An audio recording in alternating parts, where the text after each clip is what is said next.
Este é o Café com TV com as notícias do agronegócio. Agora a gente vai até o centro-oeste de Minas para desvendar os segredos da produção da bala de coco. Essa delícia sai daqui de terras mineiras e ganha todo o Brasil. Vamos ver? A paixão por estas delícias transformou o Andy e a Marília em dois microempresários. A cada vez que eles saboreavam a bala de coco, crescia a vontade de produzir o doce do jeitinho deles. Foi um início bem interessante porque eu sempre gostei de doce, principalmente de balas de coco, e eu só encontrava as industrializadas, né? Até que um dia, um amigo que foi em minha casa, ele fez para me ver. Aí, na época, eu não mostrei muito interesse não, mas continuei gostando das balas. Até que numa outra reunião com amigos, um casal sabia produzir a bala, né? E pegou e começou a ensinar para minha esposa. A minha esposa fez para mim e eu peguei uma parte e levei para o meu trabalho. Chegou lá, foi sucesso total, todo mundo gostou das balas. Depois de muitos testes, o casal conseguiu achar o ponto. E que ponto difícil dessa bala, viu? Mas antes, vamos aos ingredientes. 100 ml de leite de coco, 100 ml de água na temperatura ambiente para fria e 500 gramas de açúcar. Misture tudo na panela e só depois ligue o fogo. Deixe ferver por uns 10 minutos. Depois é a hora do segredinho que vai fazer toda a diferença. Com uma colher, pegue um pouquinho da massa e leve à água corrente. Se puxar assim, o ponto está bom. Esse é o ponto mais delicado da bala. Se você tirar um pouquinho antes, ela fica mole, depois você não consegue puxar. Um pouquinho depois, isso questão de poucos segundos, 1 minuto, ela endurece a ponto de também você não conseguir puxar. Então é bem delicado mesmo essa questão do ponto. Imediatamente coloque a massa num granito e deixe esfriar. Após uns 15 minutos, é hora de colocar os braços em ação. Puxe, mas puxe muito, desse jeito. A massa vai ficando branca e só estará boa quando começar a voltar em sua mão.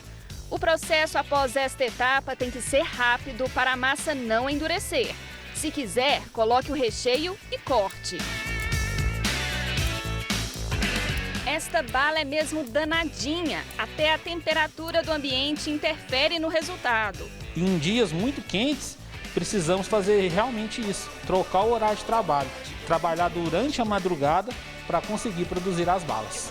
1 quilo de massa rende em média 150 balas. E elas combinam bem com o cafezinho, viu? Em especial a tradicional de cappuccino combina bem, né, com café, tanto que você pode adoçar o seu café com elas, ou para ocasiões especiais, né, como um casamento, até nessas ocasiões a gente já serviu as nossas balas. O trabalho é 100% artesanal e as balas são livres de conservantes. Elas devem ser consumidas até 20 dias após a fabricação. A produção das balas começou há 4 anos. Antes, o casal fazia apenas 2 sabores, agora já são mais de 30. Tem opções para todos os gostos. As balas são comercializadas em todo o centro-oeste de Minas e em Belo Horizonte. E a intenção deles é expandir os negócios. Com certeza sim, né? Esse é o nosso projeto, né? De atender mais cidades, né?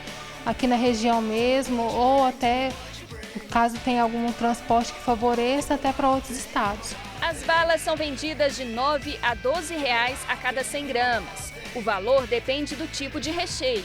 E depois do sucesso da receita, o casal começou a se dedicar à trufa de cristal, um doce de coco com chocolate coberto com uma casquinha de açúcar. Ela tem esse negócio da bala, né? A memória afetiva. São ingredientes simples, porém que consegue resgatar aquela memória boa, aquela bala que a avó, a tia fazia e com certeza levar um pouco de alegria para as pessoas. O casal garante que quem experimenta sempre quer mais. Alguns clientes que a gente tem aqui na cidade de Divinópolis estão com a gente desde o começo, né?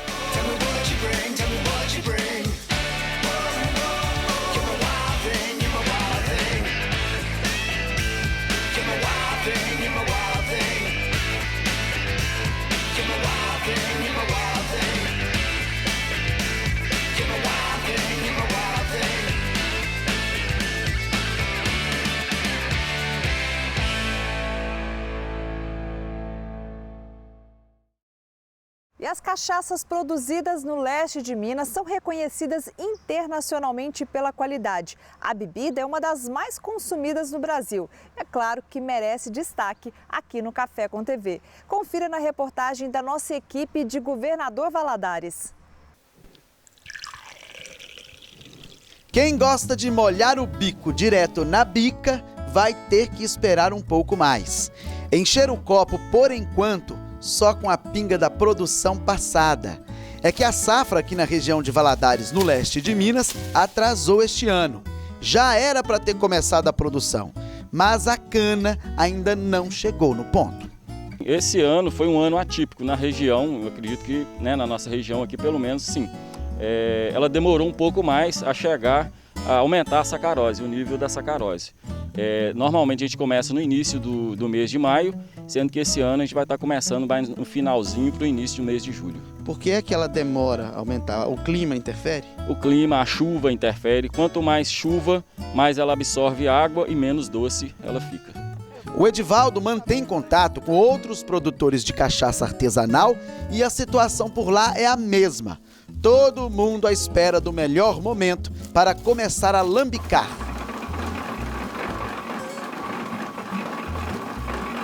O pessoal que trabalha na fabricação aguarda ser chamado.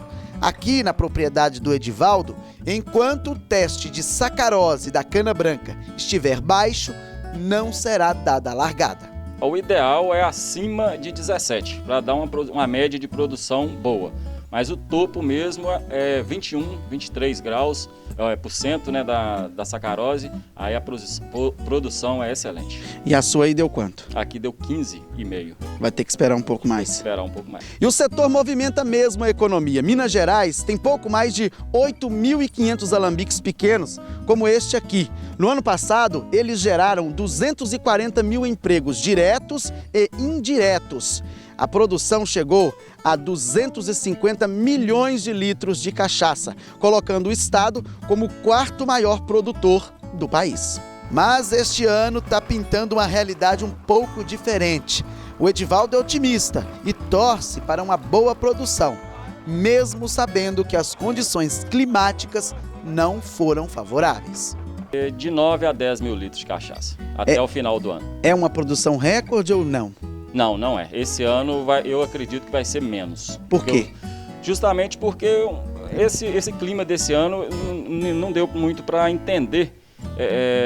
A cana não cresceu muito bem, o doce demorou a chegar, então a expectativa de produção hoje esse ano é um pouco menor. A realidade muda de cidade para cidade, mas se repetir nos outros municípios o que está previsto para Valadares, o volume de produção geral este ano pode dar aquela cambaleada. É aquela lei antiga, né, da procura. Exatamente, vai ser bom para o produtor e ruim para o cachaceiro, né?